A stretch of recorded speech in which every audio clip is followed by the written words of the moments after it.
مزار کے احاطے میں شام کے سائے گہرے ہو رہے تھے۔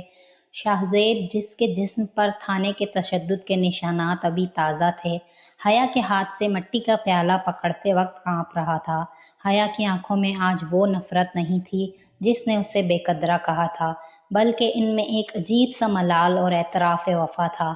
پانی پی لیں شاہزیب صاحب، آپ کی پیاس اب پانی سے زیادہ اس سکون کی ہے جو آپ نے اس خاک میں پا لیا ہے، حیا نے دھیمے لہجے میں کہا۔ شاہزیب نے ابھی ایک گھونٹ ہی لیا تھا کہ اچانک مزار کے باہر گاڑیوں کے ٹائروں کی جھنگاڑ سنائی دی۔ حمزہ اپنے مسلح گارڈ کے ساتھ اندر داخل ہوا۔ اس کا چہرہ غصے میں تمتما رہا تھا اور ہاتھ میں بندوق لہرا رہی تھی۔ بھائی بس بہت ہو گیا یہ تماشا، وہ چلایا۔ آپ نے ہمارے خاندان کا نام اس گلی کی لڑکی اور اس مزار کی دھول میں ملا دیا۔ بابا سائیں نے آپ کو آگ کر دیا ہے لیکن میں آپ کو زندہ نہیں چھوڑوں گا۔ مزار میں موجود لوگ خوف زدہ ہو کر پیچھے ہٹ گئے۔ بابا جی خاموشی سے جالی کے پاس کھڑے یہ سب دیکھ رہے تھے، جیسے جانتے ہوں آج عشق کا آخری امتحان ہے۔ شاہزیب لنگڑاتا ہوا حیا کے سامنے آ کھڑا ہوا، جیسے وہ اس کے لیے ڈھال بن گیا ہو۔ حمزہ، یہ بندوق نیچے کرو۔ جس عزت کی تم بات کرتے ہو میں اسے اسی مٹی میں دفن کر چکا ہوں۔ اب یہاں صرف ایک بے قدرہ فقیر ہے جس کا تمہاری دولت سے کوئی تعلق نہیں۔ نہیں بھائی، آپ کو مرنا ہوگا۔ حمزہ نے بندوق تان لی۔ حیا نے جلدی سے شاہزیب کا بازو پکڑا۔ شاہزیب صاحب ہٹ جائیں، یہ پاگل ہو چکا ہے، میری خاطر اپنی جان مت دیں۔ شاہزیب ہلکا سا مسکرایا، ایسی مسکراہٹ جس میں عجیب سی فتح تھی۔ حیا، میں نے تمہارے لیے جینا سیکھا تھا، اگر آج تمہارے لیے مرنا پڑا تو یہی میری نجات ہے۔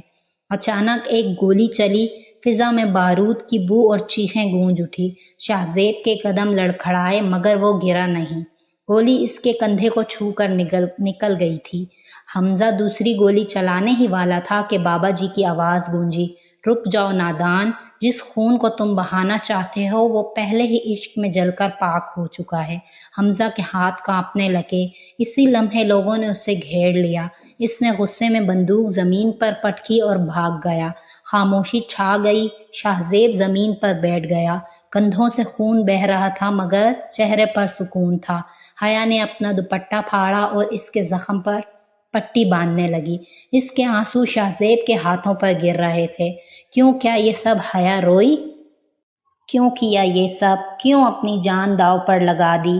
شاہزیب نے آہستہ کہا، کیونکہ میں نے قدر کرنا سیکھ لیا ہے، تمہاری بھی اور اس رب کی بھی۔ اب بتاؤ، کیا میں اب بھی تمہاری نظر میں بے قدرہ ہوں؟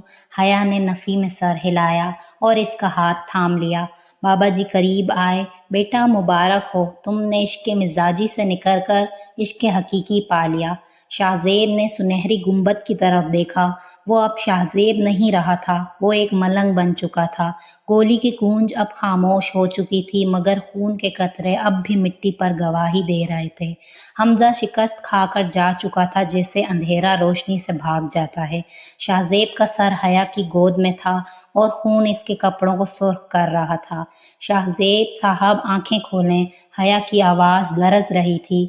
آنکھوں سے گرتے آنسو اس کے چہرے پر پڑ رہے تھے جیسے صحرا میں بارش۔ شاہزیب نے بمشکل آنکھیں کھولی اور مسکرا دیا۔ حیا رو مت، آج میں نے وہ پا لیا ہے جو کھو دیا تھا۔ آج میں واقعی قدر والا بن گیا ہوں۔ بابا جی نے اس کا ہاتھ تھاما۔ بیٹا، تم نے انا کو ہرا دیا، تمہارا سفر مکمل ہوا۔ وقت گزرتا گیا، وہ مرا نہیں مگر وہ پرانا شاہزیب بھی نہ رہا۔ اس نے سب کچھ چھوڑ دیا، جائیداد، نام، رشتے اور پیغام بھیجا۔ بابا سائیں، آپ کی دنیا آپ کو مبارک۔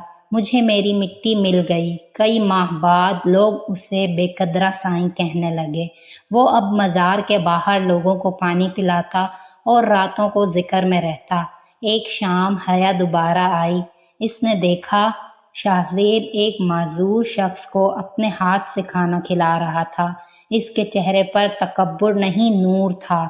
کیا آپ واپس نہیں جائیں گے؟ حیا نے پوچھا۔ نہیں حیا، جس کو اس در کی خاک مل جائے وہ دنیا نہیں چاہتا۔ حیا نے ایک چراغ نکالا۔ یہ میں نے بنایا ہے، کیا آپ اسے روشن کریں گے؟ شاہزیب مسکرایا۔ یہ تو تب ہی روشن ہو گیا تھا جب تم نے مجھے بے قدرہ کہا تھا۔ کہتے ہیں اس کے بعد حیا نے بھی یہی راستہ چن لیا۔ وہ اندر خدمت کرتی اور شاہزیب باہر۔ ان کی محبت اب جسم کی نہیں روح کی ہو چکی تھی۔ آج بھی لوگ کہتے ہیں وہاں ایک شخص بیٹھا ہے جس کی آنکھوں میں دیکھو تو سکون ملتا ہے، اور آخر میں عشق جب بے قدری سے نکل کر قدر تک پہنچ جائے تو وہ خدا کی محبت بن جاتا ہے۔